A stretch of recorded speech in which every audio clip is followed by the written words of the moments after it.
You wake with the dawn. The first light filters through the rough linen curtains of your small cottage, painting gentle patterns on the wooden floor. The air is cool and filled with the soft sound of morning birds' song. A faint smell of pine smoke lingers from last night's hearth. And nearby, your old cat rises from its curled slumber and stretches. You breathe deeply and let the softness of the straw mattress cradle you for another moment. The world beyond your bed stirs gently as dawn blossoms in the sky. And you feel gratitude for this quiet beginning. Slowly you sit up. The cottage is quiet. The single lamp you lit last night has long since died, leaving soft shadows in the corners. The timber walls and rough-hewn beams above are cool to the touch as you stretch. You quietly smooth a hand over the clay wall, mindful that every small action at dawn is part of a gentle prayer of thanks. You gently swing your legs to the floor, feeling the cool wooden planks beneath your feet. A deep breath fills your lungs as the fresh morning air greets you. And you feel the day's gentle promise flow through your senses. Your old grey cat, awakened by your movement, stretches and yawns by the hearth. It opens its eyes to find you standing and pads over with happy expectancy. You smile as the cat rubs its soft body against your ankle, purring deeply. You reward it with a pinch of dried catmint and scratch behind its ears. The cat's fur is soft velvet under your fingers, and its contented rumble is a low, soothing melody in the quiet room. You glance out the small window, where a wood pigeon coos softly, confirming that the day is peaceful. For a moment, time itself seems to slow. Stepping further into the room, you attend to the hearth. The stones still hold the night's warmth, and you carefully rebuild the fire. You lay dry twigs and logs in a small pyramid, with a sharp strike of flint and steel. A few bright sparks leap to life and catch the kindling alight. Soon gentle orange and yellow flames unfold and dance upon the wood. The flames' light bounces off the walls, and a warm, smoky scent fills the air. The fire's crackle grows steady, and its gentle warmth chases away the last chill from the night. The fire's warm light is hopeful, and its aroma of fresh pine and smoke fills the air around you. With the fire now alive, you set a clay kettle on the hearth coals. You fill it with cool water from a carved wooden jug, the last of yesterday's supply, still fresh in your stoneware container. You add to the water a sprig of mint plucked from the windowsill pot and a pinch of dried rosemary.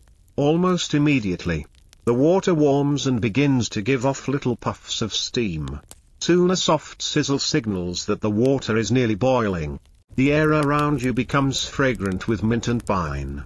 You pour the hot liquid into a simple wooden mug. The wood warms under the warmth of the tea, and the gentle herbal aroma rises to greet you. You wrap both hands around the warm mug. Tender wisps of steam curl upward, carrying the minty scents to your face. The liquid is warm on your lips and fragrant with mint. You take a slow sip, feeling the gentle warmth spread down your throat and into your belly.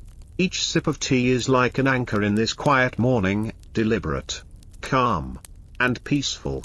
You lift your gaze to watch a rabbit nibbling clover by the fence. Its white tail flicks and you smile quietly before returning to the warmth of the tea. The breeze carries distant sounds into the cottage, a faint bleat of a goat in the meadow, the chirp of a blackbird on the cottage roof. Gathering a small cloth, you wipe your face and neck with the last of the warmed herbal water. The cool cloth against your skin banishes the final traces of sleep. With your face clean and dew-kissed, you feel fully awake. You pause for another moment to appreciate this gentle beauty, each breath deep and certain. Outside, the window frames the awakening garden. Beetles scuttle among the foliage and the green fields beyond glow with morning light. The day feels delicate and hopeful. You take one more slow breath, gratitude filling you for this gentle start. Having prepared for the morning, you step outside. With bare feet you feel the cold dewdrops on the grass beneath you. Each blade is coated in tiny droplets that glint like pearls as they catch the sunlight. The sun is just beginning to rise, turning the sky the color of flushed peaches and pale apricot. A gentle breeze stirs the air, carrying hints of pine and moss from the nearby woods and the damp, rich earth of the open meadow. The quiet is profound, no bustle of footsteps. Only the subtle song of birds greeting the new dawn. You pause, closing your eyes to feel the breeze on your skin and to simply be in the moment. Your herb garden greets you next. You walk softly down the garden path, the soil is damp but firm from dew. Rows of plants reach toward the sun, leaves glossy with moisture. A bush of lavender stands in one corner, its grey-green leaves beginning to show hints of purple as the flowers prepare to bloom. A young nettle plant bristles at the fence's edge, and you don leather gloves to handle it safely. You plant your feet firmly in the earth and begin to gather. The soft, aromatic rosemary gives easily under your gentle pull. You trim the sprigs with a small knife and tie them with twine into a neat bundle. The woody scent of rosemary is strong in the cool morning air. You place the bundle in your basket. Nearby, broad sage leaves yield under your fingertips, releasing a warm, menthol fragrance, a wonderful cure for coughs and chills. You clip enough for drying, adding the silvery green leaves to your basket. You move on to the creeping thyme that hugs the ground. You run your hand over the tiny leaves, feeling their fine texture. You pluck a few sprigs, their sharp, uplifting scent reminds you of sun and honey. You fold these into the basket as well. You take a moment to breathe in the garden's perfumes. Chamomile flowers, like little gold-faced daisies, greet the morning. Their white petals sway gently as you carefully cut off several heads. Each contains a tiny flower cluster that will soon become a calming tea. You notice how their mild apple-like scent fills the air as you place them in the basket. A tidy tuft of plantain with its broad green leaves stands ready, often used for soothing insect stings. But today you pass it by. The sky brightens as your basket fills. You notice how the roses near the fence open their buds to the morning light. A robin alights on a nearby branch, tilting its head curiously at the sight of your harvest. You smile and nod before lifting the basket, feeling truly ready for the morning tasks ahead. Back inside, warm sunlight spills through the open door and falls across your work table. The woven basket of herbs rests with a gentle thud on the wood. It is filled to the brim with leafy greens, pale flowers, and bundles tied with twine. You take a moment to breathe deeply, savoring the mixed scents of rosemary, sage, chamomile, and mint all mingling together in the air. Each color, green, silvery gray, white, looks vibrant in the golden light. Your hands gently pat down the herbs, and a few leaves tumble onto the table. Outside, the world hums gently with midday activity. A bird dips its beak in the bird bath and the distant bleat of a goat drifts in. Time feels slow and measured as you begin your next tasks. You pour a bit of flour into a small bowl and knead it with water and a pinch of salt to scrub your hands clean. The cool dough presses in your palms, and the familiar motion helps you prepare both body and mind for the day. The dough is smooth and slightly elastic now, ready to be left to rise. You cover it with a cloth and set it near the warm hearth to work its magic. The aroma of the bread settling is earthy and comforting, a promise of nourishment for later. Now you turn to the herbs on the table. You sort them into piles by type, all the rosemary together, all the sage together, chamomile in its own heap, mint in another. The colors, deep green, silvery gray, tiny white, look soothing and natural. You tie the rosemary and lavender into small bunches and hang them from a rafter above the hearth. The dry heat will preserve them for winter use. Nearby, chamomile flower heads are strung carefully on thread to dry, their petals shrinking into little yellow screens. A few sprigs of mint are laid on a cloth by the window. Soon their scent will scent the whole cottage. The act of sorting and tying bundles connects you to generations of healers before you. Beside the basket, a stone mortar and wooden pestle await. You decide to make a simple poultice. You peel a knob of ginger root and grate it finely. Its spicy scent fills the air. A few cloves of garlic join the circle of preparation. You crush the ginger and garlic together in the mortar. feeling the cool stone beneath your hand. The resulting paste is a fragrant, coarse pulp. A drizzle of olive oil and a pinch of salt are added. The mixture will draw out soreness and pus from any wound. You press this paste into a small lidded jar, covering it carefully with a cloth. This remedy will be ready for tomorrow's use if needed. A gentle knock comes at the door. You open it to find a kind-faced farmhand from the village, holding out his hand with a bandage soaked in blood. "I cut my hand on a nail," he explains quietly. The man thanks you as you guide him inside. You lay him on a chair by the hearth and invite him to sit. He unwinds the dirty rag wrapped around his palm, revealing a deep, clean cut. Carefully, you check that no debris remains. Your trained fingers find no splinters. Staying calm, you pour warmed rosemary-infused water from the kettle into a bowl. He lowers his hand into it. The herbal steam curls around both of you. This will ease the pain and cleanse the wound. You say softly. He winces at the initial sting but breathes steadily. After a moment, you gently lift his hand out. Taking a clean cloth, you pat the wound dry. Then you dip a fresh piece of linen into a cooling chamomile concoction you prepared. Chamomile's properties will soothe his pain and inflammation. You apply it like a compress and gently wrap the cut with a clean strip of linen. "There," you say, tying the final knot. "That should help it heal. Keep it clean and change the dressing tomorrow." He flexes his fingers carefully. "I'm sure I'll be right as rain soon," he says with a smile. You pour him a cup of mint tea and he sips gratefully. "Thank you," he murmurs as warmth spreads through his hand.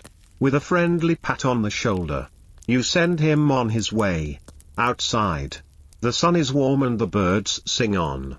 And you feel satisfaction knowing you eased someone's day. By this time, the sun rides high. You decide on a small midday meal. You ladle hearty bean and barley soup into a wooden bowl, savoring its rich, savory aroma. The crusty bread you needed is ready. So you slice off a thick wedge. A smear of soft goat cheese goes on top. Sitting at your table, you take a spoonful of soup. It is warm and soothing. The hint of rosemary in the broth comforting. Each bite fills you with energy. Through the open window, you hear distant sheep and the soft rustle of a breeze. A swallow dips by to sip from your water jug's rim, a gentle moment of companionship at lunch. After your meal, you rest briefly with eyes closed. The afternoon is quiet. The cat curls up beside your feet and begins to purr softly. You inhale the lingering scents of soup and sun-baked earth. Feeling refreshed, you return to your work table and dip your quill in ink. The midday light is steady and bright as you record the morning's details in your little herbal ledger. You note the soothing teas, the wound you tended, and the remedies prepared. Each word flows carefully. Occasionally, you glance outside at a passing cloud or at the little herbal drawing you made in the margin, a reminder of how the day's labors connect past and present. Once your notes are done, you prepare to gather water from the well. A gentle afternoon breeze rustles through the trees. On the path, wildflowers are bent low by the passing wind. Their fragrance is drifting. At the stone well, you draw cool water in a wooden bucket. Dropping a mint leaf in it gives the water a crisp, clean taste. You sip and feel the cool clear liquid restoring you further. On your way back, a blue butterfly flits across your path. You pause to watch it navigate the fading glow of the sun. The afternoon shadows have lengthened by the time you return home. On the table, you sip another warm drink, this time tea made with a pinch of the freshly bought cinnamon and a bit of honey from last year's harvest. The spicy sweetness of cinnamon spreads warmth through you, reassured with simple comfort. The cat, sensing your calm, rubs against your legs. You pour a small saucer of milk and watch her lap it up slowly as you breathe in and out, savoring the moment. Outside, bees have begun to settle, and their distant hum heralds evening. The windows frame a garden bathed in golden light. You lean on the table and feel the day's gentle fatigue in your muscles. A reminder that you have done good work today, As the sky darkens to dusky purple, you tend one last time to yourself. Carefully, you wash again with a gentle lavender-infused wash. You pour it warm on your hands and face. Feeling the faintly floral warmth remind you of the day's humble efforts. The cottage has settled into a quiet evening hush. You close the shutters, and the lamplight flickers warmly from within, softening the corners of the rooms. The gentle crackle of the hearth fire is the only sound as you settle into these final moments. The day's work done, you allow this stillness to fill you. You light the remaining candles and set an oil lamp on the table. The small flames cast dancing shadows, and you feel the coziness of the dim room. The smell of beeswax and a hint of baked bread linger in the air. You take a deep breath and whisper thanks for the roof overhead and the food in your belly. On the hearth, you let a sprig of rosemary smolder briefly, a final act of blessing, hoping its smoke will keep the night safe and pure. The curling smoke rises in comforting swirls. You feel grounded by these quiet rituals, simple acknowledgements that nature's grace accompanies your remedies. By candlelight, you clear the table once more. You put away the jars and gently wipe the surface of the wood with a cloth, clearing away any stray flecks of dried herbs. Each fold of the cloth is another act of care. You carefully stack the empty bowls and the mortar. On the shelf rest the little bundles of dried herbs you tied earlier. They sway gently from the heat. This kitchen is your sanctuary. And even as you tidy, the space retains the warmth of your hands. You settle back at the table with your ledger open. With careful strokes, you write final notes of the day, the herbs gathered at dawn, the remedies prepared, the grateful nods of your neighbors. The scratch of quill on parchment feels steady and thoughtful. You read over a few lines from a monk's script you once copied. Imagining him working by candlelight centuries ago comforts you, linking your quiet night to an unbroken line of caregivers. Each entry is a prayer of its own, ending with a silent wish for continued healing in the nights to come. After writing, you open your cherished herbal guide. Though you read only a few lines, their insight settles in your mind. A passage about the moon and restful sleep catches your eye. It speaks of dreams in gentle language, of the new moon promising new life. You think of how the moon outside glimmers, and briefly watch it rise. A lone owl calls softly in the distance, as if approving of the day's work. In the quiet, you feel safe under this sky. Finishing your preparations for bed, you hang a bundle of dried mugwort and lavender on the door, an old charm your grandmother taught you to ward off nightmares. You pause to breathe in the potent mixture of herbs. Its scent is calming and assuring. Nearby, the blue wool cloth from the weaver lies folded. You place it within arm's reach to shield you from any night chill. On a shelf rests a small wooden cross given by a traveling monk long ago. You touch it softly for comfort. There is no grand ceremony now, just a moment of quiet gratitude and humility. You pour the last of the chamomile tea into a bowl and add a drop of honey from your cupboard. Cradling the warm bowl, you slowly sip the herbal infusion. The sweet floral flavor soothes any remaining tiredness. Each sip feels like a quiet lullaby in itself. As the tea warms you, the candle's flame dwindles. The room grows soft in its glow. You extinguish the candles, leaving only a low light by your bedside for a moment. The lone lantern glows softly, casting gentle patterns on the wool blankets. Then you slip under the covers of your bed. The blankets are cool at first, then quickly warm as you nestle in. By your pillow lies a sprig of chamomile for sweet dreams. You close your eyes and let the day's memories drift through your mind, the green fields at dawn, the grateful smile of the farmer, the laughter of the child soothed. You feel a deep satisfaction, knowing that your hands have helped others and that, in turn, you have found peace. The night sounds around you, a soft nocturne of crickets and a distant owl, sing you towards sleep. With sleep near, your breathing slows to match the rhythm of the dark night. Wrapped in the gentle silence, you float between wakefulness and dreams, secure that tomorrow will unfold with the same gentle purpose. You smile softly as sleep takes you, content that you have cared and found comfort yourself. In the quiet night, you rest knowing you will wake again to another dawn, ready to bring healing once more. The healer's day ends. Quiet and complete, you drift into a deep, untroubled sleep. And when the silver edge of dawn returns, you rise again to a world that feels both familiar and new. The cool breath of morning brushes your face as you open the shutters. A pale ribbon of mist lies low over the meadow, it thins and lifts as if it too is waking. The cat hops down from the windowsill and follows you to the hearth, tail held high, a quiet herald of the day. You warm your hands over the embers, add a few small sticks, and coax the fire back to life. The flames catch easily. As though grateful for your gentle touch, today is market day. Today the road will carry you past hedgerows and field stones and the quiet, steady rhythm of other walkers' feet.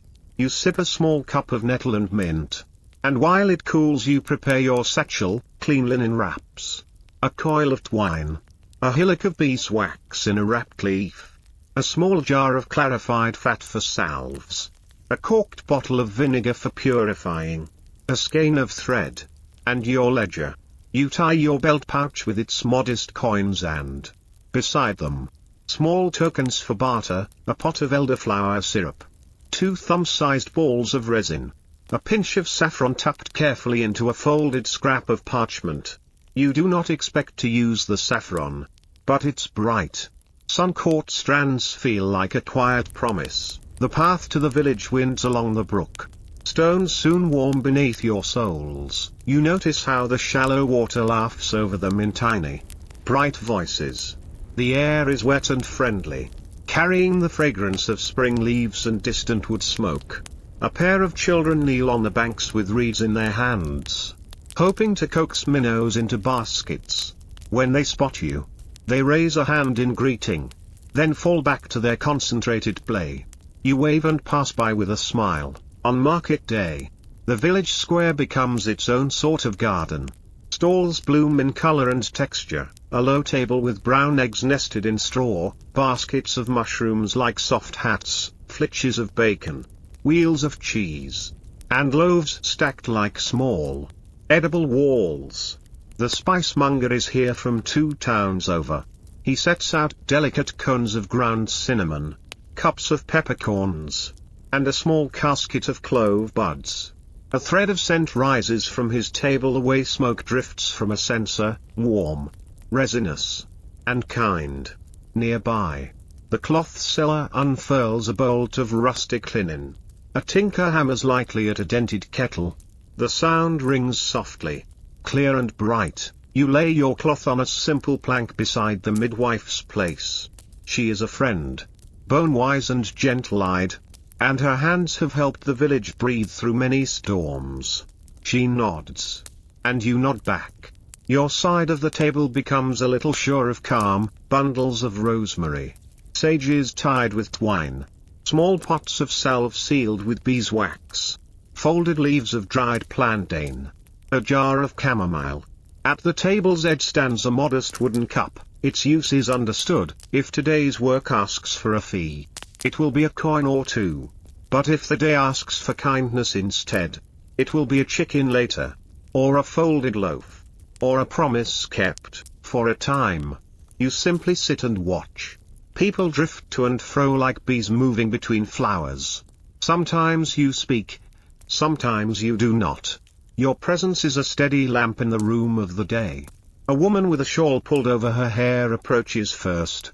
She places both hands on the table as if anchoring herself. My joints argue with the rain, she says with a weary smile. You invite her to sit on the stool beside you. You ask where it aches most. She taps her knuckles. You open your ledger and note the season, the weather, her symptoms, and, softly, the grief that lingers behind her eyes since the winter passed. You take her wrist, turning it gently in your palm. You feel the warmth of her skin. Your fingers hover over the pulse. 2 fingertips like small, quiet birds resting on a branch. You listen with your hands. The pulse travels under your fingers, steady but heavy. as if it carries the echo of laden clouds. You look up and meet her gaze to let her know you have heard more than her words. You prepare a simple remedy, a warming salve made of beeswax, soft and fat, and round whisper of powdered ginger and mustard. You show her how to rub it in half circles over each knuckle, then to wrap the joints in wool at night and rest them near, but not upon, the warmth of the hearth. Breathe with the salve, you say, tapping once over her heart. Let the heat draw the ache outward. She places 2 small coins in the cup. Then, after a pause, adds a small skein of dyed thread. For your own mending, she says. You accept it with gratitude. More for the gesture than the gift. Soon a boy with a sleepy face lifts a squirrel from under the midwife's table. The creature blinks and darts off into the legs of passers-by. The boy's mother arrives behind him with a soft-lipped smile and a folded cloth. Inside is a scratch along the boy's forearm. The scrape is clean but rough from yesterday's tumble. You wash the wound with vinegar thinned in warm water. The boy winces but bites his lower lip bravely. You dry the skin and dab a drop of honey. A small strip of linen follows. Tied neatly, enough to protect. Loose enough to allow air and movement. Let the air be your ally. You tell him. He nods solemnly and taps the bandage as if acknowledging a new friend. As the market hum deepens, the barber surgeon passes, his case rattling softly with iron. He has a public face of cheer and a private face of care. And both are true. He claps your shoulder with 2 fingers. The briefest blessing. A dull morning, he says, which in his trade is a good thing. May it stay dull. You answer. He laughs quietly and moves on, calling for anyone in need of a tooth drawn or a boil lanced. In his voice there is no threat, only an honest promise that the task will be done and done cleanly. You have lent him mugwort on more than one occasion. He has lent you a clean needle when your last was bent. It is a companionship of steady boats on the same river. A soft commotion rises near the spice table. A traveller with a raw cough kneels on one knee, clutching at his chest. You approach at once and kneel beside him. His breath is shallow and fast, edged with a dry rasp. You hold out your palm and he places his wrist into it. His pulse is quick but not wild, it runs like a frightened hare that still seeks a safe burrow. You ask him to open his mouth, the tongue shows pale, the mouth dry. We will quiet the heat. You murmur. You lead him to your table and set a small pot over a brazier the tinker lent you for the day. Into the warm water you crumble dried licorice root, add a pinch of marshmallow leaf, and stir with a small stick. The scent deepens into a soft sweetness. You add a star of anise and wait until the water thickens slightly. When it is ready, you pour it into a wooden cup. Small sips. You say. He drinks dutifully. He coughs again. But the heat is no longer thorn-sharp, it softens to a dull pressure. His shoulders drop. And he breathes a little slower. He presses a coin wrapped in cloth into your hand, more than the cup is worth. You return some to him and tuck the remainder into the cup. Keep the cloth, you say, for warmth. He nods. And in his eyes there is a glimmer of relief that warms the space between you. Now afternoon leans in like a friendly shoulder. The midwife has taken her place again. People bring stories wrapped in aches and joys. A baker with flowers still kissing his sleeves asks for something gentle to slow the chill in his stomach after too many tastings of dough. You offer him fennel seeds to chew, and a small twist of mint to steep in warm water. He tucks the twist into his pocket as if it were a blessing and presses into your palm a heel of crust warm from the oven. For your supper, he says, between visits. You wander briefly through the market, trading murmured greetings. You pause at the bookseller's cloth, where slim, hand-copied pages lie tied with thongs. He is a patient man with ink-shadowed fingertips. You exchange a small salve for a worn page from an herbal compendium. The script half faded, the margins scribbled with someone else's tidy hand. The page speaks of comfrey for knitting bone and yarrow for knitting blood. It counsels modesty in dosing and patience in watching. You slide the page into your ledger. pleased by the feel of ink and advice beside your own notes. Knowledge, like a good remedy, prefers company. When the market thins, you and the midwife share a simple meal, a wedge of cheese, the baker's crust, a pear, and a handful of walnuts cracked with a small stone. You eat slowly, and the quiet between you is full of trust. She tells you of a mother-to-be whose baby has turned heavy and low. You listen and promise to walk the lane later with a small packet of raspberry leaf and an extra pair of hands. She smiles. Together you share a small cup of water ale. The midwife raises her cup. To sturdy boats, she says. You raise yours. And steady rivers, you add. The toast melts into laughter. Warm and kind. When you return to your table, a woman waits with her eyes downcast and her bonnet strings twisted round one finger. She sits when you gesture. And she tells you in a rush that her nights have grown thin, that sleep evades her and that the little worries of daylight become loud drums in the dark. You nod slowly, allowing her words to spill into the bowl of quiet you hold between you. You ask what comforts her most, a certain memory, a sound, a scent. She says she loved the smell of her grandmother's linen chest, lavender and wool and, faintly, soap. You smile. For this is a language you speak. You prepare a small pillow, the size of her hand, filled with dried lavender, mugwort, and a pinch of hops. You stitch the seam with the dyed thread gifted by the woman with aching hands, thread that now carries a little of that woman's steadiness. You tell your sleepless visitor to warm the pillow by the hearth each evening. Then tuck it near her cheek and breathe in its quiet fields. Sleep is a guest, you say softly. It returns when the house feels kind. She presses a coin into the cup and, before she rises, a second coin. You put the second coin back in her hand. Keep this, you say. Buy yourself a candle with a gentle wick, the kind that does not sputter. Let it be your small moon. She nods. And something eases in her shoulders as she steps away. By late afternoon the square grows gentle and spare.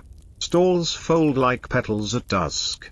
You tie your satchel again, weighing it now with a different cargo, coins and food, but also stories and thanks. You carry them all with the same care. On the walk home, the hedges hold the day's last sun in their leaves. You pause to gather a few late flowers, calendula, bright as embers, and a sprig of rue. The brook runs glass slow, reflecting a sky mellowing to peach and rose.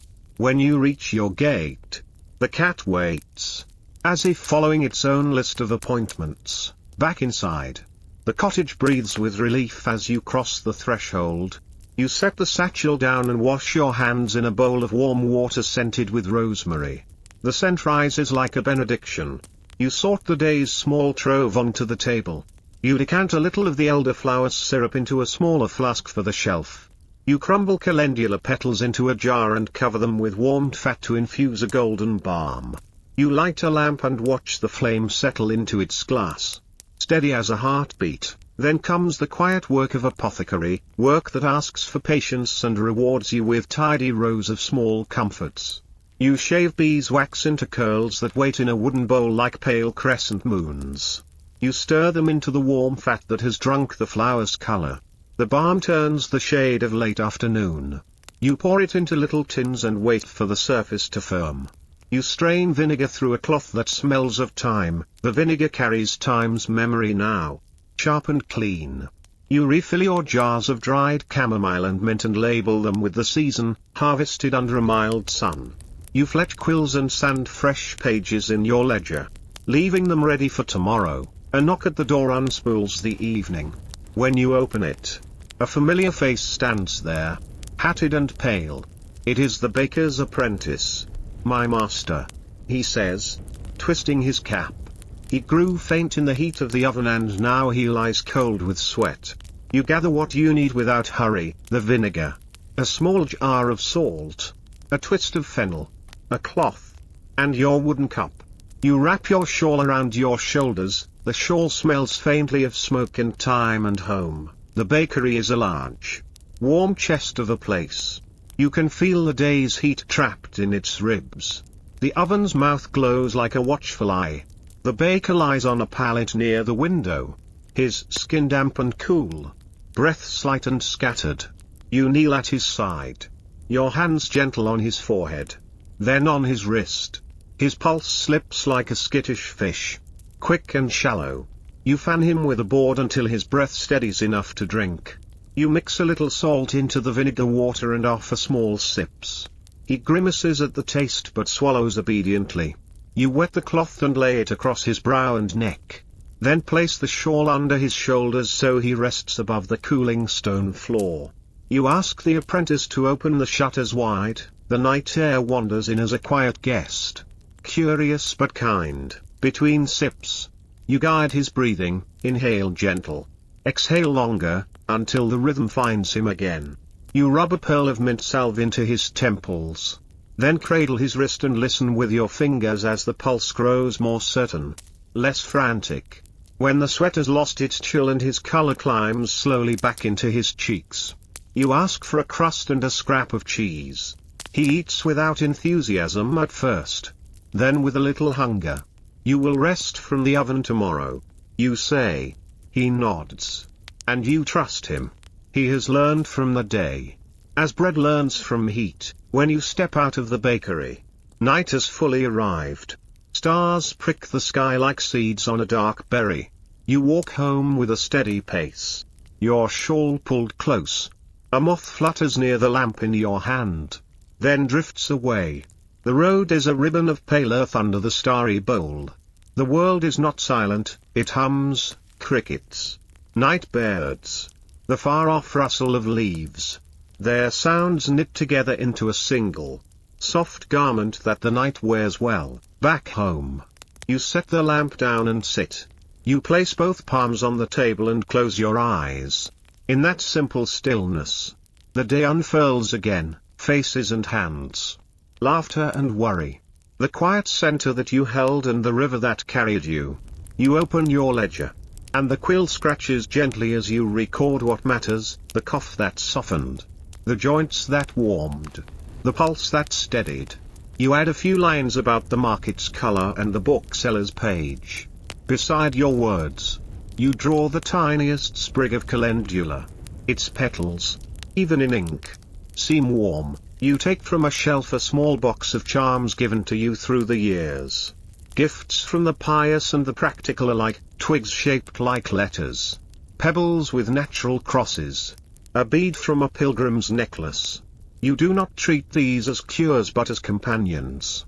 Sometimes people need a story to hold. A small thing to bridge the known and the hoped for. You keep them clean and ready. Tonight you choose a little pebble with a natural stripe and place it under the lamp, just to watch the light find its pale line. It makes you smile. Before sleep, you assemble a simple thing, a night bundle to leave by your bed, a tiny bottle of lavender to scent the pillow, a twist of peppermint in case your belly turns, and a square of linen to warm with your hands and lay against your eyes if they grow tired of the dark.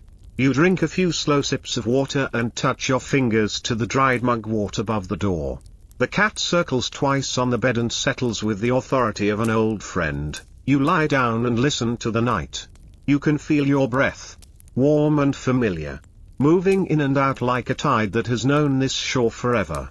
As sleep approaches, you turn one last time to a thought that has become a ritual, somewhere. Even now. Someone sips a tea you made. Someone rests a knee wrapped with your cloth. Someone holds in their palm the comfort of something small that you prepared. The thought is not pride, it is a quiet thread. You tuck it into your heart and let it warm you. Sleep takes you like a soft ferry. You cross the dark river with ease. Another dawn. A silver coin of light in the east.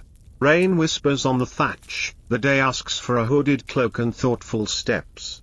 Today is for bouche, for preparing the medicines that ask for time more than attention.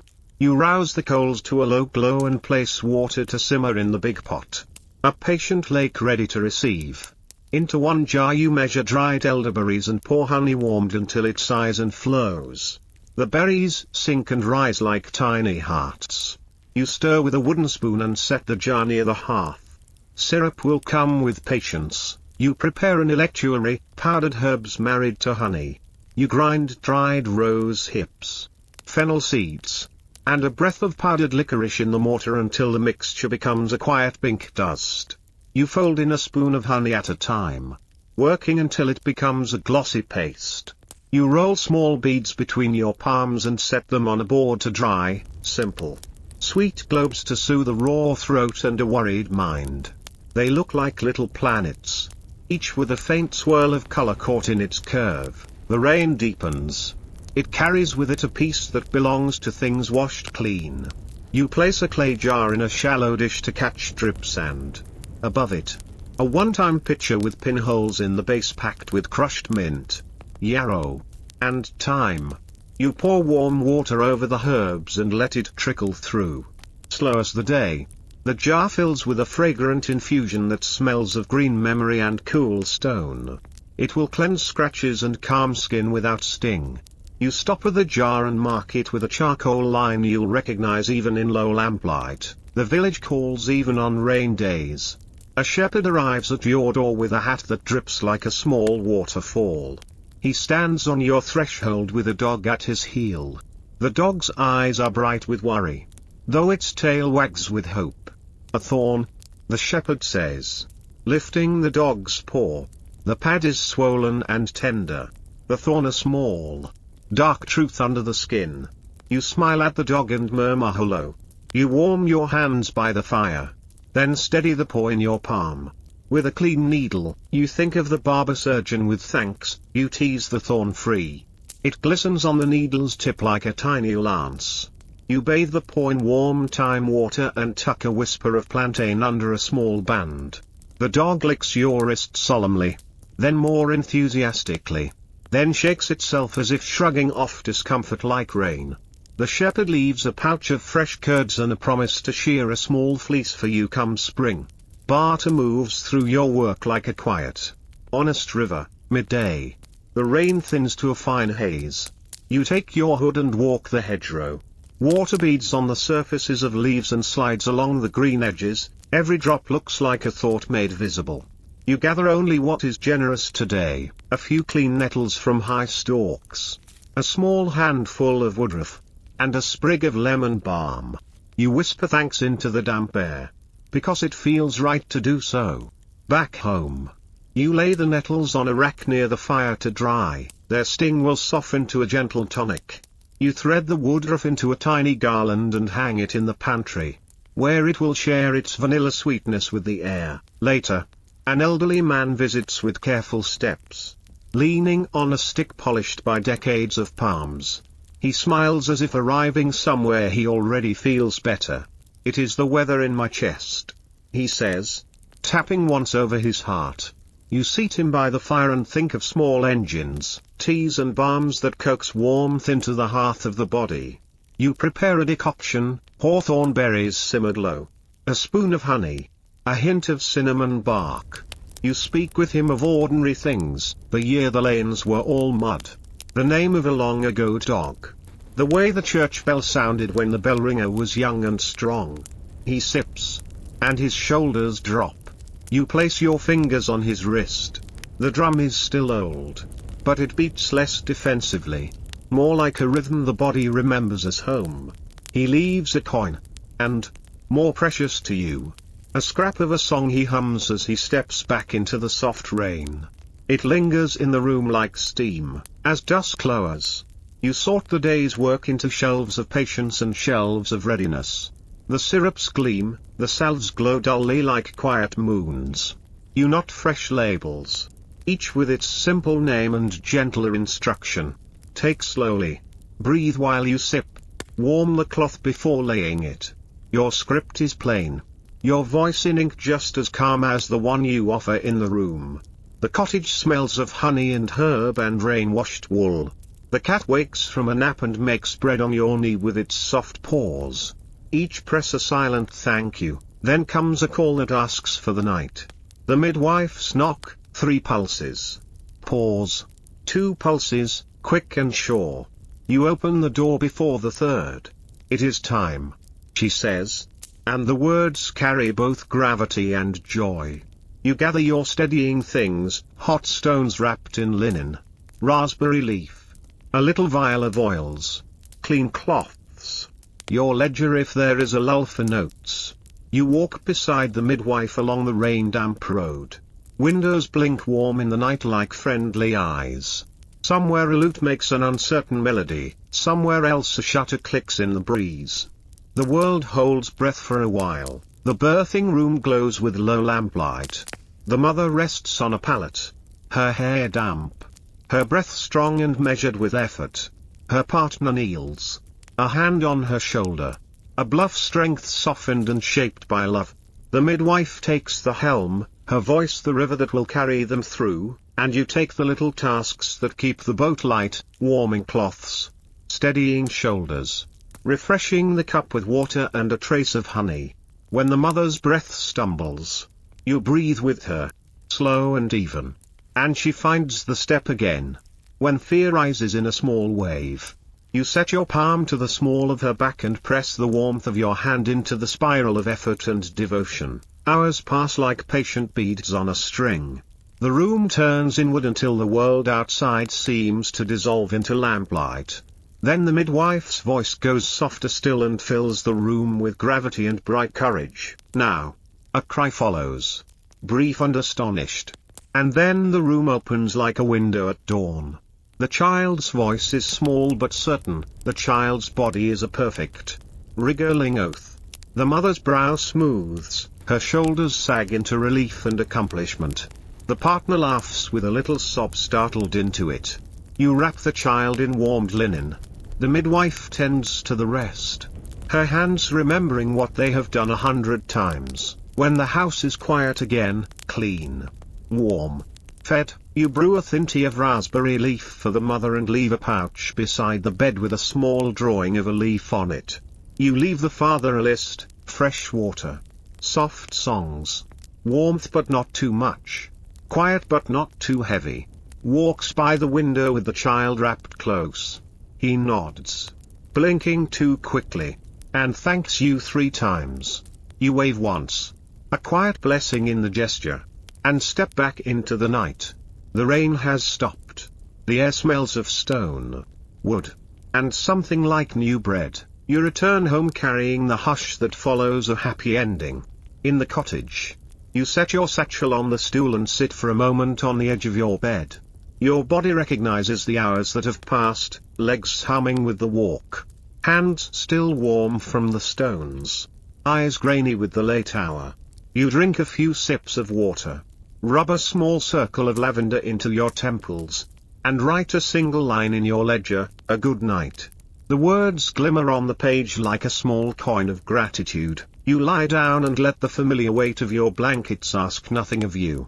The cat, who knows a successful vigil when it smells one, curls into the familiar shape near your knees. Outside, the first bird begins its testing note. More thought than song. The margin between night and morning grows thin. Your last waking thought is simple and soft. Tomorrow, we gather again.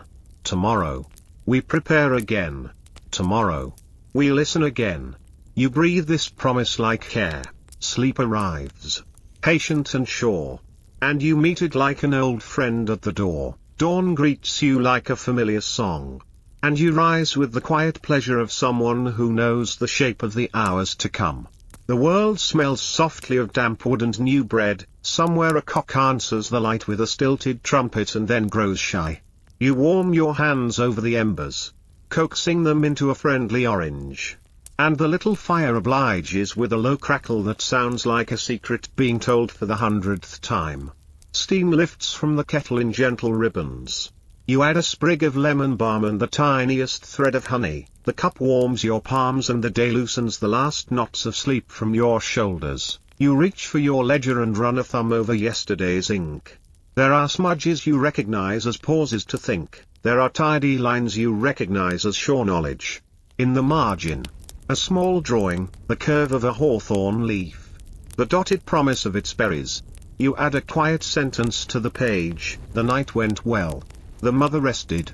The little one sings, and then you close the book with a satisfaction that feels like a soft door gently latched. Outside, dew sits bright on the cabbage leaves and gathers in tiny crowns at the tips of fennel fronds.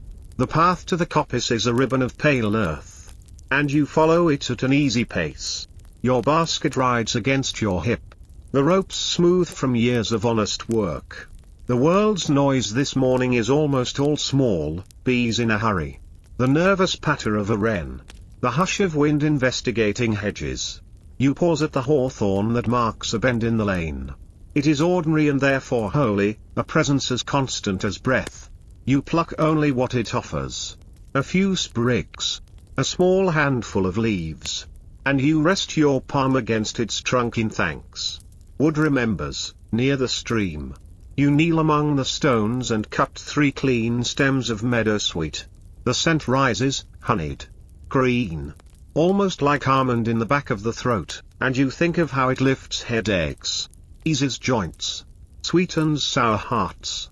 You leave more than you take. Then you cross the plank bridge. Its boards creaking in a tone you know as intimately as your own step. And you climb a little rise where plantain spreads its reliable, ribbed leaves.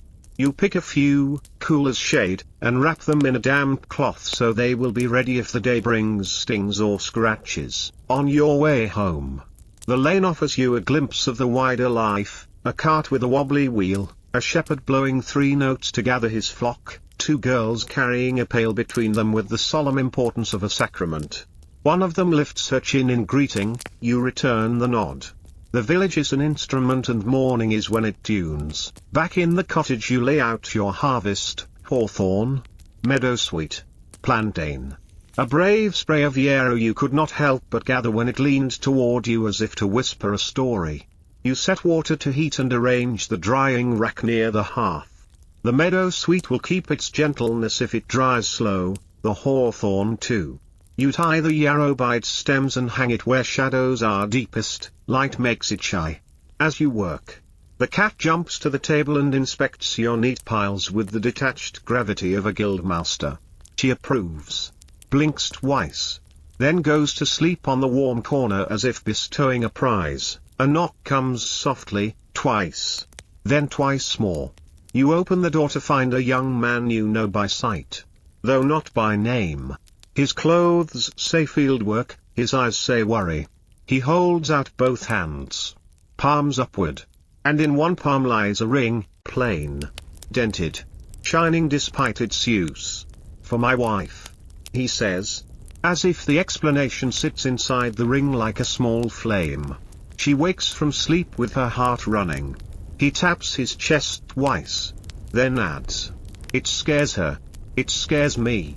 You take the ring and the story with the same care. You pour hawthorn tea, light, warm, steady, and ask him to sit. You ask when it happens, what she eats when the sun is low, whether fear visits her first or the racing visit invites fear. You listen to his answers and to the shape of the silence between them. You show him how to brew the tea very weak and sip it very slow. And you wrap a small packet of dry leaves for him to take, 2 pinches to a cup, twice a day, and once more if the night grows noisy. You tell him to touch the pulse in his own wrist as he sits with her in the evening, then to let his breath slow until she matches him without trying. Sleep is shy when chased. You say, it prefers to be invited. He nods, relief already turning his shoulders looser. He pushes the ring toward you. As payment, he says. You press it back into his palm. As promise, you answer, when she sleeps easy, bring me a story instead. He smiles, a little lost, a little found, and promises to come. The next visitor brings a different kind of quiet. She is wrapped well and walks as if measuring each step with a rule you can't see. You know her as Agnes of the Church Lane, a widow who keeps bees. Today her wrists wear thin red bracelets of rash. She leaves a honeycomb on your table and sits without ceremony. When you take her pulse, it trembles like a held note.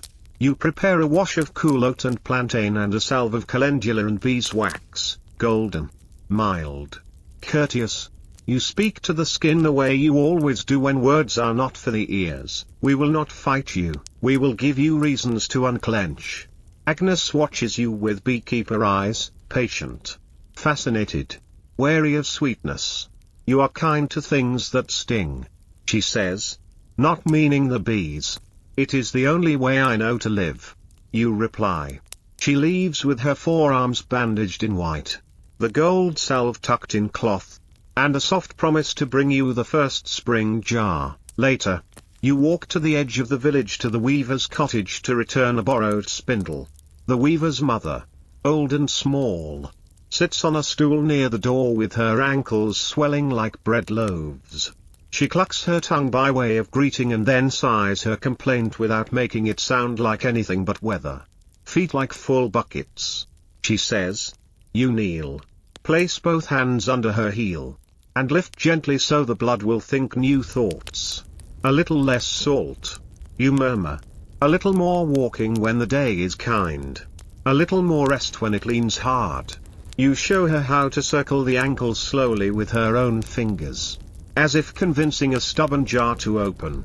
She pats your hand with a touch that says both thank you and you can't make me. Both truths can live in the same room. You leave a twist of parsley and fennel for her supper stock and a smile for the weaver, who exchanges it for a folded square of blue cloth that will be a comfort on winter shoulders. By mid-afternoon, clouds stack politely over the far hills, a little procession of sheep in the sky. You take out your box of simple charms and your small book of phrases, prayers, spells, sayings that soothe.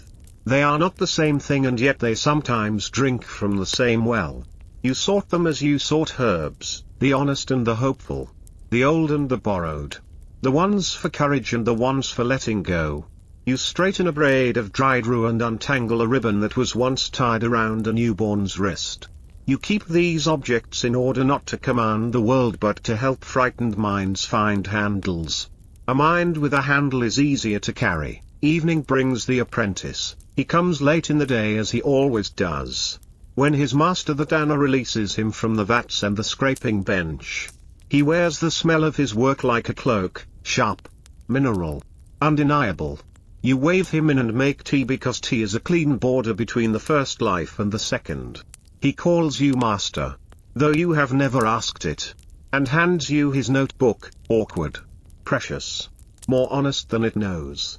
Inside are crude drawings of leaves, nervous notes about dosages, deliberate questions lined up like little ducks. He blushes as you turn the pages. Though your face is all welcome, we will keep the questions, you say, and feed them until they become smaller questions. He nods. Devout to the ritual of not knowing, you teach him the pulse again. Because pulse is a language that needs 1,000 repetitions to learn the vowel sounds. You rest your fingers on your own wrist, then on his. Then guide his hand to yours. Do not hunt it, you say. Offer your hand as a perch. It will land when it is not afraid. He furrows his brow and you watch the moment when he chooses patience, then you feel the small change in his breath as the rhythm finds him. When he looks up, the pride in him is quiet and true. You let the moment be only itself. No speech can make it better. You move to the mortar next. You spill dried rosemary, thyme, and a pinch of fennel seeds into the bowl and let him lift the pestle for the first press. Just enough to bruise. You say, we are persuading, not conquering. The scents rise and ride the warm air. You tell him about warming oils, about drawing salves, about the way beeswax behaves like a reasonable elder in a room full of restless children, steadies them, shapes them, asks them to hold together. He laughs softly, the image will stick. You pour a little oil into his palm and ask him to rub it between his hands.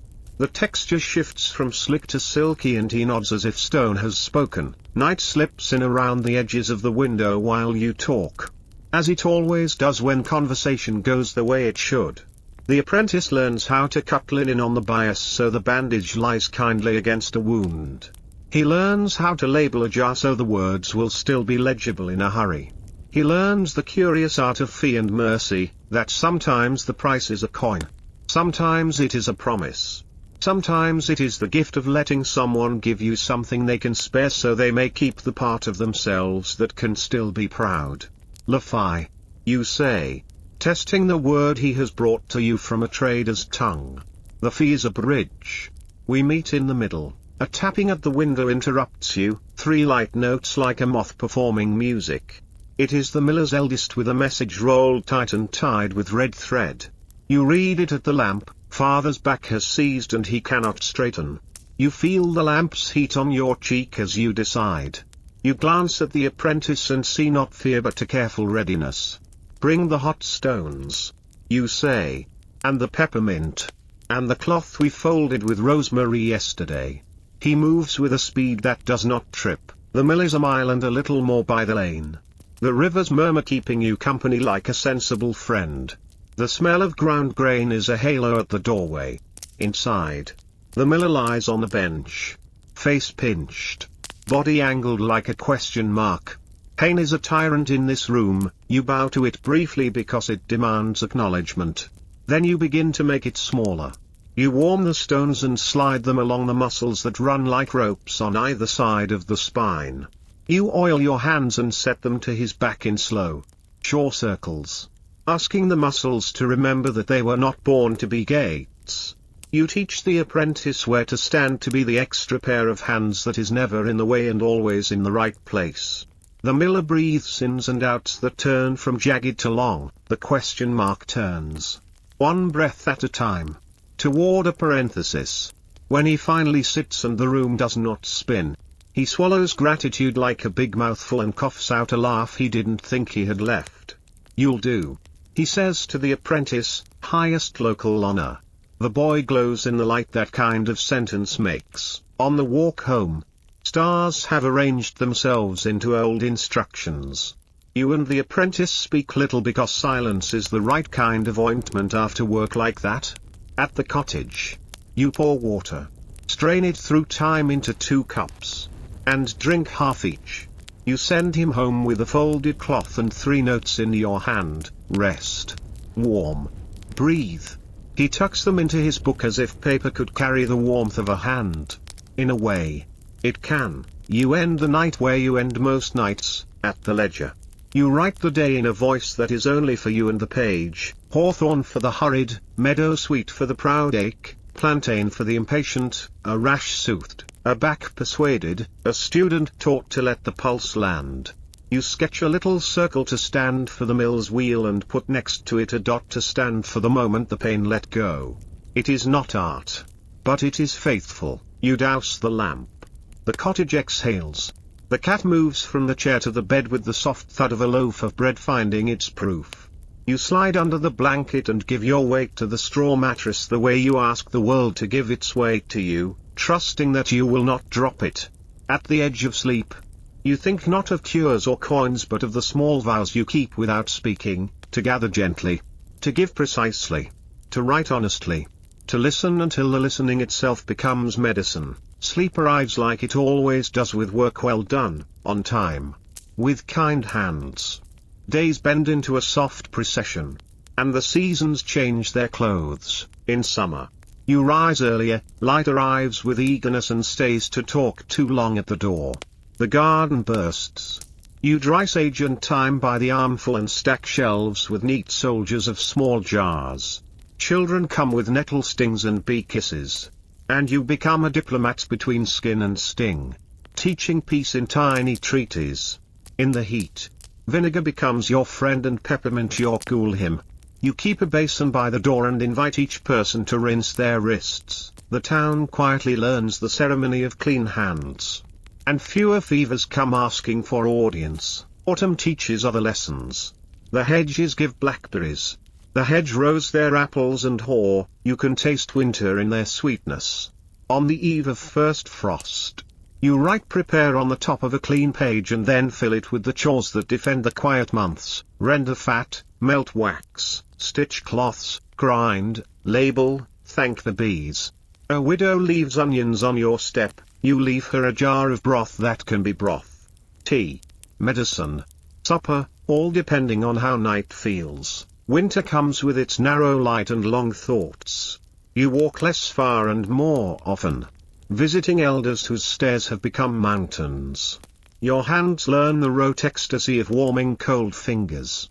And your voice finds its best pitch for reading to tired ears. You read from your herbal. And the old men nod as if they've always known chamomile's Latin name. You do not correct their dreaming. The apprentice practices poultices on lumps of dough because there are fewer wounds to bind and more hearts to steady. He learns to make the house warm with conversation. He learns that certain patients need to talk about barley prices before they can talk about sleep. Spring is the laugh after a clever joke. Mud and bird song. The garden rises like a chorus. You show the apprentice how to cut nettles without complaint and how to talk to the earth with his knees wet without noticing. You teach him the ethics of abundance, to dry for others, to brew for those who have no garden, to keep a list of those who do not ask and visit them first. He writes the list, and his handwriting has become braver, and through it all, feasts and fasts, weddings and wakeful nights, simple days that pass like water, the shape of the healer's work remains, Haitwuk, Vouche, Chanbenhquamach, Chotwuk, Sakthauduok, Taptuc, Buachu, Lafai, Dame, Chambnh Nyan, Gichep. The words are the frame, your living is the painting. One evening late spring, the midwife brings you a bundle wrapped in linen. Inside is a book, hand-copied by a monk with patient ink. The cover smells faintly of smoke and larkspur. For when I cannot come, she says. For when a page is the only visitor. You run your fingers over the script, feeling the river of another's care running beside your own. You place the book on the shelf between the ledger and the box of charms. And you crown the three with a sprig of rosemary, memory, devotion, practical love. Night gathers at your window. You rinse the cups, fold the cloths, bank the fire to an ember that will remember you in the morning. On the table, a line of small jars faces the door like quiet lanterns, thyme vinegar, calendula salve, peppermint oil, hawthorn tea, yarrow bundle, lavender pillow. Each one is a promise written in a grammar of leaves and patience. You write the last line of the day. You always do. We listened. We lent our warmth. We left the door ajar. In case sleep wished to come in, morning unfolds in a buttery wash of light. And you wake already half smiling, as if the day has told you its first good secret before you even opened your eyes. The cat, who trusts routines more than kings, blinks once, stretches full length, and settles again with the boneless faith of creatures who know they are safe. The kettle hums to life. You break yesterday's bread and warm its heel near the hearth. Rub its crust with a clove of garlic. Brush it with a finger's width of oil. The taste is simple and exact. A reminder that nourishment is a kind of grammar, subject, verb. Quiet happiness. You write one line in the ledger before the day has the chance to lean its weight on your shoulders. Begin gently. It is not a command so much as an agreement with the air outside. A veil of high cloud softens the sun. The lane smells of pennyroyal and damp earth. Today the path takes you beyond the hedges and the mill, past the bend where the hawthorn canters over the ditch, to the small priory that sits like a thoughtful stone at the edge of the fields. The monks here keep bees and books. And you've been promised the loan of a slim herbal recently copied, its Latin neat as stitches, its margins clean as a fresh bandage. Brother Martin meets you at the gate with a smile that begins in the eyes. He has ink on his thumb and pollen on his sleeve. Proof of the two faiths he keeps. We have your book, he says. And then, lowering his voice as if sharing gossip with the wind, and a small favor to ask. You walk together through the cloister, where time grows between the flagstones and releases its scent under your sandals, where sparrows stitch little songs into the morning's hem. The library is a cool pocket of shadow. He places the herbal in your palm, its pages vellum soft and promising.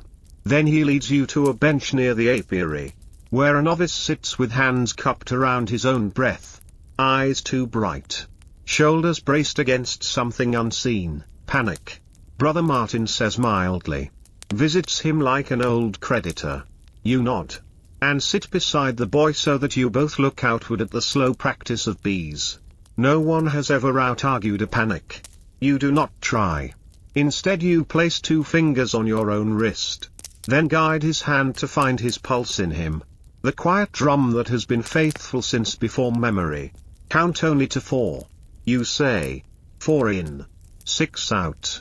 Keep your eyes on the bees. They obey their work. We can borrow their patience. You begin with him. Breath becomes a low rope stretched between 2 still points, pulse becomes a bird willing. Finally, to land on the offered branch. After a while, his shoulders lose an inch of height. When the visitor returns, you tell him softly, offer it tea. Panic grows bored when you treat it like a polite guest. Brother Martin's chuckle is the kind that is allowed in cloisters. The boy nods. Surprised that nothing terrible happened while he was not guarding the sky, the monks pay you as they always do, not with coin, but with sturdy kindness. A small jar of honey, a heel of cheese wrapped in linen, a slip of prayer pressed into your hand with a sincerity that asks for nothing back. You leave the priory lighter and heavier all at once. Heart honeyed, satchel a little fuller. On the road home a small procession approaches, a mother, a father, a child in a slat-board cart whose bad wheel wobbles like a tired ankle. The child's cheeks are flushed, sweat beads his temples though the day is mild. You kneel in the road so your eyes are level with his. His breath is quick, his gaze cloudy with fever. You touch the back of your hand to his brow and feel the heat as a presence. The parent's fear stands behind them like a tall shadow. You nod to it without inviting it closer. There is a fever. Yes. You say. But the road is straight. You brew willow bark tea right there in your traveling cup. Because you keep little stoves inside your readiness. You have them sit in the shade where the hedgerow holds cool. You fan the boy with your hat. Small sips every few breaths. You show the father how to wet a cloth and lay it in the hollow of the child's throat and at the warm braids at the sides of his neck. You show the mother how to lay her palm on the child's chest and count his breaths without speaking the number aloud. The way one counts blessings. After half an hour the boy's gaze clears enough to find a bee and follow it with interest. He whispers that he wants bread. You smile at the parents. Not illness is ending. You say. But illness forgetting what it was so certain of. You measure out 2 more doses for the road and write a line on a scrap. Shade. Sips. Sleep. The father presses a coin into your hand that is warmer than money. You slip it into the cup. Because coins prefer cups to pockets when they arrive with that temperature of gratitude, by midday the air is bright as pewter. You return to the cottage and set the borrowed herbal on the table with the respect of someone placing a cradle. You turn its pages slow enough to hear them breathe. Comfrey drawn in careful green. A note beside nettle reminding, harvest boldly. Wear gloves. Dry high. A line beneath mugwort that reads, for travelers and timid sleep. Hang above the threshold and whisper the way home. You copy 2 recipes for electuaries. And you copy also the margins quiet cautions, so much sometimes harms, less is sometimes nearer to right. The monk's hand and yours sit together on the page without quarrel. The afternoon brings a small tide of villagers. The way afternoons do when mornings have been kind. A seamstress with a needle prick infection that looks angrier than it is. You bathe the finger in warm salt and thyme. Coax a drop of pus to leave its pride. And wrap the fingertip in a cap of clean linen that makes her laugh. A carpenter with a back that wants to be a board. You teach him the miller's circles with a hot stone, he laughs too. But then breathes in a way that says, ah, this is better. A boy who comes for a peppermint bead and stays to tell you about a frog with 1 golden eye. You listen like a sage and give him a bead like a coin minted just for him. Between visitors you attend to your quiet factories. You render tallow low and patient, letting the impurities settle like surrendered arguments. You grate beeswax into curls and watch them fall like pale feathers. You marry the 2 with a steady spoon. Test the salve on your wrist for temper, too soft and it will weep in heat. Too hard and it will sulk in cold. You adjust with the authority of someone who has made 100 small mistakes and learned to thank each one. You decant thyme vinegar through cloth and label it for proud cuts and uncertain scrapes. Your shelves become again their orderly choir, jars facing forward. Names spelled without flourish. Dates that remember the season as well as the day. Toward evening a stranger knocks, boots road dirty. Cloak travel honest. Hat in hand. He has the look of someone who has come farther than his shoes agreed to. He coughs into his fist. Not dramatically but often. He asks if you might have a cordial for the road. Something to ease a chest that carries weather in it wherever it goes. You set a kettle to speak. And while it builds its case you invite him to sit on the threshold where the world is 2 rooms at once. Inside and out. You prepare a cordial like a small story, thyme for courage. Licorice for softness. A button of anise to make the breath remember sweetness. A ribbon of honey to fold it all together. When it is ready you pour him a measure and watch the lines at his eyes loosen as if they were laces. He pays with a foreign coin that sings a different note when it taps your table. Keep it, he says, for the novelty. You tuck it in the little box where you keep evidence that the world is larger than the lane. When the door closes and the lamps are trimmed, the apprentice arrives again. Smelling this time not of tannin but of rain. The miller sent bread. He announces. Producing a loaf that could double as ballast. And a question. He opens his notebook, he has begun to call it a book. Not a notebook. And you let the promotion stand, and taps to a page with more drawings than words. There, in confident charcoal, are 3 tongues, pale, red-tipped, coated. He has labeled them worried, over bright, hiding. You smile because he has learned to read without letters. What would you brew for each? You ask. And he tries to answer without looking at you for approval. Which is a different kind of graduation. For worried, he proposes a tea of oat straw and lavender, you nod. Add a whisper of lemon balm. For over bright, he suggests chamomile and a little cooling violet if any remains in the jar. You nod again and subtract nothing. For hiding, he offers ginger to invite the heat to declare itself. And you raise a finger, gently. You warn. For hiding is sometimes wisdom. He writes gently in a margin that is beginning to fill with adverbs that are really ethics. You practice pulses once more. But tonight you add the second lesson, the pulse at the ankle. The river near the heel that tells you how a person's courage goes when it has to choose between staying and running. You speak quietly because the body is listening. Not remedies first. You remind him. First, the listening. Then the warmth. Then the smallest nudge that encourages the body to do what it is already trying to do. He nods as if he can feel his own future hands finding that sequence without hurry. A tap-tap at the door interrupts your catechism. It is Agnes the beekeeper. Forearms calm now. Cheeks damp with mist. I brought the first jar, she says. And the honey within is the distilled afternoon of 1,000 flowers. You accept it as if accepting a sacrament. She lingers. Then says, almost casually, there will be a neighbor's funeral on Friday. Her eyes flicker. You touch her elbow. And the two of you stand for a moment in the kind of silence that does work. I will send broth, you say, because grief forgets to salt itself. And a linen for the wrists. Agnes nods, her mouth firm, and departs with the purposeful gait of someone who knows what bees need from sorrow, the same as anyone, steady hands and a known door. Night gathers like wool. You bank the fire to a red memory. The apprentice ties the last bundle of yarrow and leaves it to dry where no careless spark will kiss it. He thanks you in the doorway with an awkward bow that has somehow become graceful. When he has gone, you pour a thimble of cordial for yourself, not for any ailment, but because the day asks to be put to bed with a companionable sip. It tastes of the herb garden reciting its own genealogy. At the ledger, your hand moves almost by itself, copying the day into a shape you'll recognize when winter asks what the year meant. Priory, panic taught manners. Roadside fever unwound. Child asked for bread. Seamstress unpricked. Carpenter reintroduced to his own back. Stranger's coin sang a new note. Apprentice's book promoted.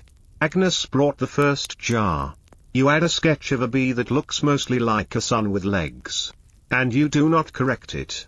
It is true enough. Before you sleep you step outside with the lamp hooded. The sky is pond black. Star bright. The kind of night sailors tuck into their pockets for later. You breathe the damp and the faraway hay. Somewhere a fox rehearses its arithmetic. Your door behind you smells faintly of mugwort and lavender. The braided bundle keeping its promises without boasting. You touch the lintel with your fingertips the way some touch holy water. And then you go inside, in bed. The cat finds the bend of your knees as if it were a mapped country. You lay your palm on your chest and feel the pulse that has been instructing you all day. As if to say, remember. This is where remedies begin. Somewhere in the village. Someone sips what you brewed. Someone sleeps on the pillow you stitched.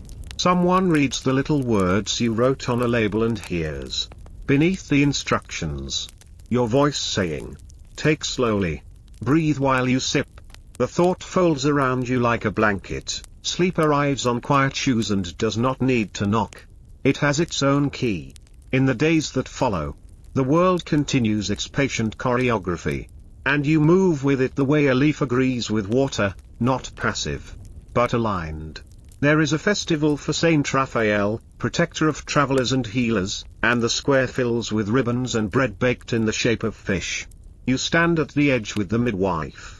Salt on your lips from a pretzel the size of your palm. And together you watch as children parade with wooden spoons for oars. A fiddler coaxes laughter from the strings, an old soldier weeps with dignity and no shame. You make a small stall of your own that day, not to sell, but to offer, a bowl of water scented with rose where anyone may wash their hands and face, a basket of lavender sprigs for those who want a pocket full of field, a chalkboard with 3 words, rest, drink, sit. Often the best medicine is an invitation. Travelers ask questions. A young woman wants to know what to carry in a pack if the road will be long and the nights untrustworthy. You show her the small kit you keep, a twist of salt, a strip of linen, a vial of peppermint, a square of waxed cloth, a button compass no bigger than a bean, a story for when fear is hungrier than hunger. An old man asks for something to remember names with. You give him rosemary and the trick of saying a name aloud to the wrist while counting the beats, as if tying the person to the heart. A mason with white dust in his hair confesses that sleep has been coming late. You walk him through the first sleep, seaman's sleep ritual your grandmother taught you. Wake gently at midnight. Sip water. Write a line if the mind insists. Return to bed as if you had stepped outside only to look at the moon. When evening leans long that night, you return to the priory to bring Brother Martin a sprig of rosemary for his ink and to borrow a second book, a bestiary filled with animals that never were and truths that always are. On the way, you meet the traveler from before. The one whose cough wore him like a cloak. He raises a hand and taps his chest with a grin that says, "It is easier to live in here now." You lift your palm in reply and keep walking with the simple pride that does not collect interest. Back home, you open the bestiary and read by lamplight about creatures that sleep with one eye open. About birds that carry herbs to their nests to ward off storms. About a deer who bows to a spring before it drinks. The apprentice arrives late, breathless with a new drawing of a leaf he cannot name. You recognize it as wood betony and do not tell him at first. Instead, you ask the questions your own teacher asked you. Where did you find it? What did the wind say when it moved? He answers, puzzled but game. Only then do you give the name. And you watch his face take in the way knowledge is sweeter when it has been earned by attention. You end the night with a ritual you've come to love as much as any remedy. A quiet inventory of gratitude spoken aloud to the empty room that is not empty at all. The page. The pulse. The patience of bees. The monk's sink. The midwife's hands. The miller's laugh when it returned. The stranger's coin that changed the key of the day. The apprentice's stubborn kindness. Agnes's jar. First light captured in honey. You blow out the lamp on the word enough. Not because the list is finished but because the day is, and then you sleep. And in your sleep you walk the lanes between hedges of rosemary and hawthorn. And the world, in its own great body, turns its pulse to your fingers and says, as if it were a patient and you were its healer, all is well enough. Continue.